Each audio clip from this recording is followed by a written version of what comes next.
Judge, just for the record, is it criminal contempt that you held him in? Yes, ma'am. Okay, and you said you had a hearing earlier today. No, with criminal contempt, I told him what the contempt was, and that was he refused to tell, order of the court. If counsel, as you know, if the court orders you to do something and you don't, that's criminal contempt. So I've asked him several times, please just tell me who it is that told you.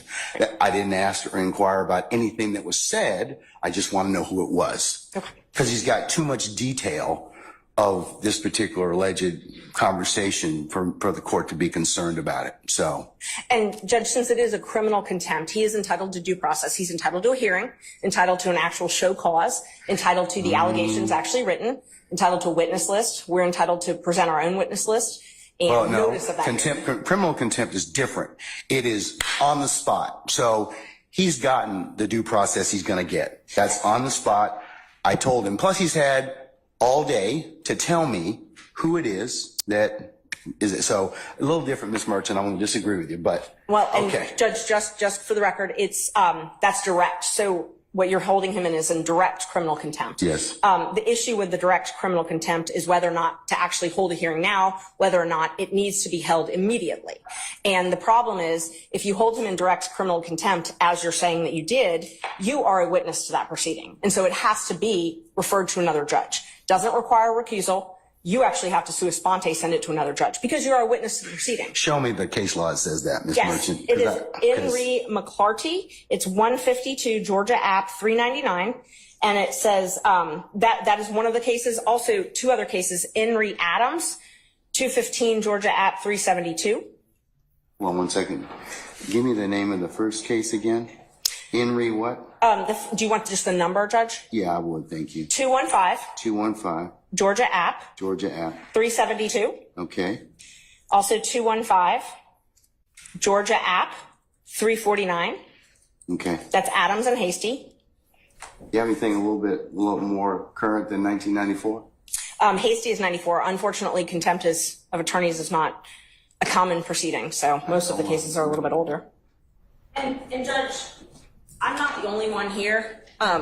There's quite a few other lawyers that want to be present in the court. There's about 20, 25. The challenge is I have space allocations, as I told you. So you can, like I said, since you are representing him, that's fine. He told us, Mr. Steele told us that. Anybody else, because I have security concerns as well, and we have to vet people to come in, then they can go to 8H, and they can certainly watch the proceedings from there. Okay. And Judge, for security purposes, they're all attorneys, they're all members of the bar. I can give you all their names. They still would have to be searched and still would have to be subject to the court's protocols. And also, there's room in the jury box and then there's room in the courtroom, so we would ask that they be allowed to. I don't want them in my jury box, okay? No. I understand. May one additional attorney come in then, Alex Susor. And we're here on behalf of Gactel for our strike force. He is the chair of the strike force. I'm the president of the Georgia Association of Criminal Defense Lawyers and also a member of the strike force. So can he come in as another attorney co-counsel? Yeah, I certainly may, sure. Great. Alex Susor. Alex Susor. Thank you, Judge. Henry Adams, it has two issues. One is the motion for disqualification, okay, and that's and I think the judge went ahead and did some other things that caused there to be that issue presented. So I don't think Adam. I'm going to take a look at the other case. That was Henry Adams. That was 215 Georgia 372. I'm going yes. to look at the other case just a second.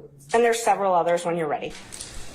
Hasty's conduct didn't rise to a level in this system warrant summary contempt by the court. That's the difference with Hasty than in this particular case. So, and I distinguish your two cases that you've given me thus far. So those were only the initial two. I had a couple others. Okay, go ahead. As well. Yes. So Ramirez versus State. It's 279 Georgia 13, 2005. It also. You said 279 Georgia what? I'm sorry. Georgia 13. Georgia 13? Mm-hmm. It's a 2005 case. Right. And it defines direct contempt and explains that it must actually interfere with the proceedings to be direct. There's also a couple other cases on that.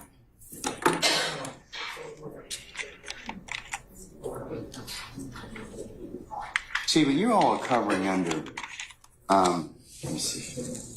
I'm sorry, Judge? Hold on. The contempt is directed. Trial court has the power after conforting the contempt door to opportunity to speak and in his own behalf, announce punishment summarily and without further notice or hearing. I already did that, Mr. Steele. He's already told me, I already gave him the opportunity to do that. So we had that conversation this morning already. So, and Judge, so there's a couple different issues. First, the question is whether or not you need to have that hearing now. I know you're saying that you had the hearing earlier, but regardless, he was entitled to have an attorney at that point, and he didn't have one. So the question is initially whether or not you even need to hear this now. And some of the cases I've cited, along with some others, say that a summary proceeding is not necessary in a case like this. And the best evidence of that is the trial has continued. It has not stopped this trial. So for you to hold a summary hearing of direct contempt, the court has to be able to state how this interferes with your ability to administer justice in this case. I can tell you because it is a violation of the sacrosanct nature of the court's ability to hold ex parte conversations without those being broadcast to other people. And as to how that information was disclosed, that's a real problem. That's why it's of such an issue for the court at this point in time. Judge, and Mr. Steele has a right to make a motion like this. If there were ex parte, he does. I'm not saying anything, but but he's kind of put himself in the particular position he's in. No, Judge, I don't agree. I'm going to disagree with you, okay? I believe that the court has put him in that position. No. He cannot be held in the law states, McClarity, which I cited to you earlier. And it's true that direct summary contempt, which arises in the presence of the court, intends to scandalize it and or hinder or obstruct the orderly process of the administration of justice. The preservation of order and decorum of the court is exempt from due process requirements of notice and hearing. That's even Moody. It goes back to 1974. So I believe that Mr. Steele's, he can file whatever motions, but his particular actions in this case, I just want to know who told him this. That's all. I'm not asking him to release or otherwise tell any conversations, but I just want him to tell me that. And Judge, so that's what you want, but that does not conflate to a contempt. Your desire for him to answer your question does not mean that you have the power to hold him in contempt. So you can come into court, Mr. Merton, and not answer a question of the court and not be held in contempt? If it's a question that the court is not permitted to ask, yes. Okay, well, this is a question the court's permitted to ask. And it's our position, if we had a hearing, we could explain to the court why he is not required. First of all, the court accused him of eavesdropping. That is a crime. He has a Fifth Amendment privilege against answering those questions. Rule 1.6 protects all confidential information that is gained not from your client, but in representation of your client. He has the ability to protect that information. But we don't even need to get there because he can't be held in contempt, and you can't threaten him with contempt for presenting a motion in good faith. He presented a motion in good faith that he believed there were ex parte communications. You are a witness to that because it's my understanding that you were part of those ex parte communications. They can't be ex parte if you aren't part of them, by nature. Okay. Well, you have to be involved. Therefore, you have to be a witness. So you are a witness. You cannot also but you got the information. But here's the thing. You got the information allegedly from an improper methodology. I'm not saying that he eavesdropped. Okay. I said that one of the things is it's either one of two ways. He either eavesdropped, which I don't believe he did at all. I don't believe that for a minute. But I do believe that somebody did tell him what was the sum and substance of the court's conversations, and that would not be permissible. Judge, let's just back up for a second. He makes a motion because he has reason to believe that there were ex parte communications made. The court has a duty, if there are ex parte communications made, to alert counsel. He shouldn't have had to learn it from wherever he learned it. I think that he caused that particular circumstance. I think that he had a conversation with somebody and he got some information that he shouldn't have had to begin with. So, Ms. Merchant, I'm of the opinion I'm going to stand on my ruling at this point in time. I'm going to hold him in contempt So at this point in time, is there anything else you want to tell me? Yes, Judge. There's quite a few other things. So first of all, we would ask for you to be recused from this case because you are a witness necessarily. It cannot be an ex parte proceeding without you being a witness to this. So you are a witness to this proceeding. Therefore, yes, to the contempt. To the contempt. You are a witness to the contempt. So you have now, and if it's criminal, which is what you're saying it is, Mr. Steele is entitled to all the same due process rights that Mr. Williams and every other defendant in this courtroom is entitled to. He's entitled to those. One of those is to have a fair and neutral judge decide his case. One of those is to have a judge who is not also a witness in the proceeding deciding whether or not he's in contempt. This needs to be heard by a different judge.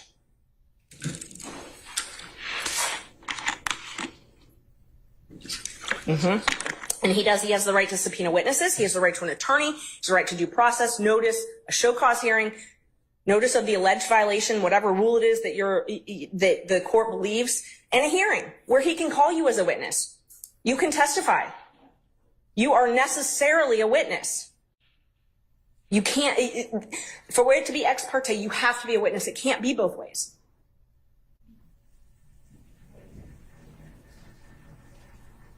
I'll let an appellate court decide that. So, anything else? No, we'll file a notice of appeal. Okay. And we need to have the order reduced in writing as well. I'm going to do that right now. I will state for the record at this point in time that Mr. Steele has in fact, or has filed, and I will note this as part for the record in this case.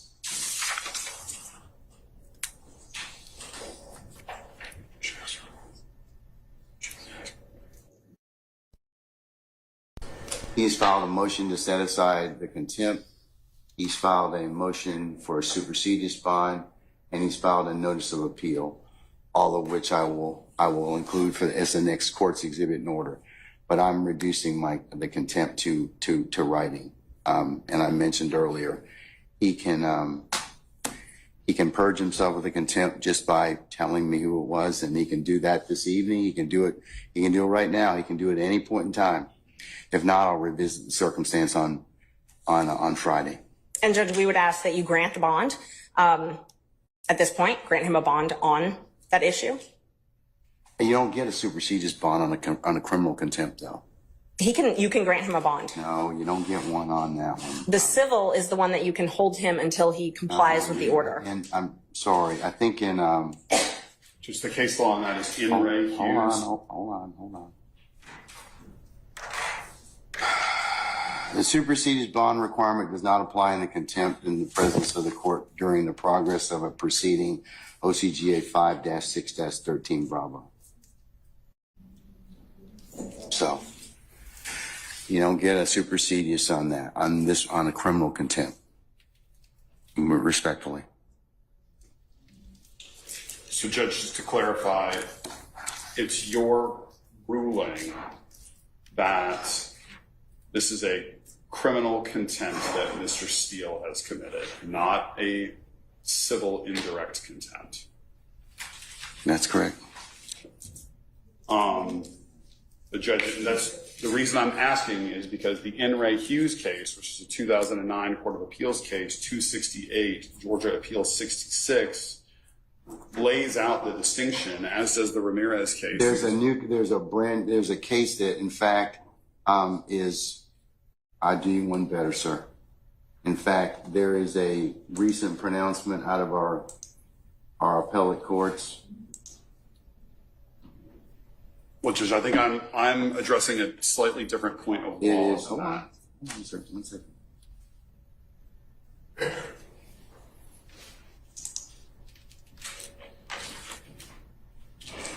Give you two cases. One is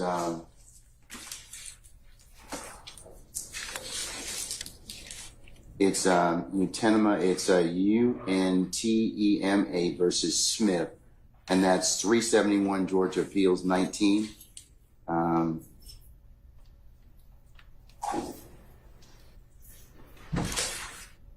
Which was decided March the 12th of this year. It covers the differences between the types of contempt. And then there's another case that I'd invite your attention to, and that is Syverson. It's Syvertson, and that is 368 Georgia Appeals, Georgia App, I should say, 865. And that was decided July 31st of last year. And Judge, I'd just like to point two things out. The statute that you were citing about the supersedious, it only says it's not mandatory. You still have discretion to grant him a supersedious bond. The other, I'm not going to grant him a supersedious bond. and so you definitely have the discretion to grant him a supersedious bond. The other issue is if it is a criminal contempt and you are finding him guilty of criminal contempt, then we have to have a sentence imposed. Now, civil is where you get to hold him until he complies. No, criminal is where you get to impose a sentence, maximum 20 days and a $1,000 fine. So if you're going to incarcerate him under a criminal contempt, he's got to be sentenced. Well, his contempt is as long as he, when he tells me what the basis of the conversation was, who, I didn't ask what, but he tells me that, then I can certainly, he purges himself of the contempt. Then that's civil, Judge. That's civil contempt. That's civil. Judge, and that's respectfully, I would point you to in re Hughes, which stands for the same point of law. Civil contempts impose punishment as a means of coercing future compliance with the prior order of the court. Here, the prior order of the court presumably is that you have directed Mr. Steele to answer the question, to disclose the information as to who is his source for knowledge of this ex parte meeting that occurred earlier today.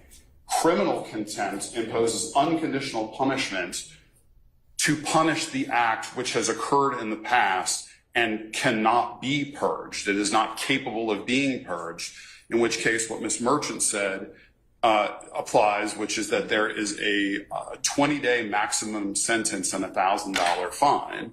It is, for all intents and purposes, a misdemeanor offense, Judge, which is why the enhanced due process protections apply to that. Now, Mr. Steele has indicated to us he does not believe that he can answer the question without violating his duty of loyalty and duty of confidentiality to his client. So he is being placed in a position where he's either going to jail or he's going to commit an offense that will put his license to practice law at risk. And that is an untenable position to be in. And Mr. Steele is a zealous advocate for his client, and he is simply trying to protect that duty of loyalty and duty of confidentiality, because if he answers your question, it is very reasonable to assume and likely that he will be facing a bar complaint that could result in a suspension or in the loss of his license. And so he's in a very, very difficult position where if we were able to have a full contested hearing with the benefit of witnesses and an impartial judge where you're a witness, then everybody could present their side of the story. And I'm not doing that. The reason being is because that takes away the whole point of criminal contempt. And that is, you do something, the court tells you to do something, order of the court, and you don't follow it. I didn't ask him to do anything illegal, immoral, unethical. I just asked him to tell me. I know what the privilege is. The privilege is the conversation. I didn't ask him about that. I wanted to ask him about who, the person, because okay, I'm sorry. Sorry, Mr. Steele has indicated to us that he does not believe he can answer that question without also violating the privilege. Okay. And Judge, that's why we're trying to figure out if it's criminal versus civil. So the issue is you're picking and choosing. You're saying, well, you get the bad side of criminal and no bond, but I really am actually trying to punish you civilly, which is when you hold someone until they comply. Okay, let me think about it just a second, okay? I'm going to take 5 minutes out and I'm going to think about it. Thank you. Okay? All right. So we'll be in recess about 5 minutes.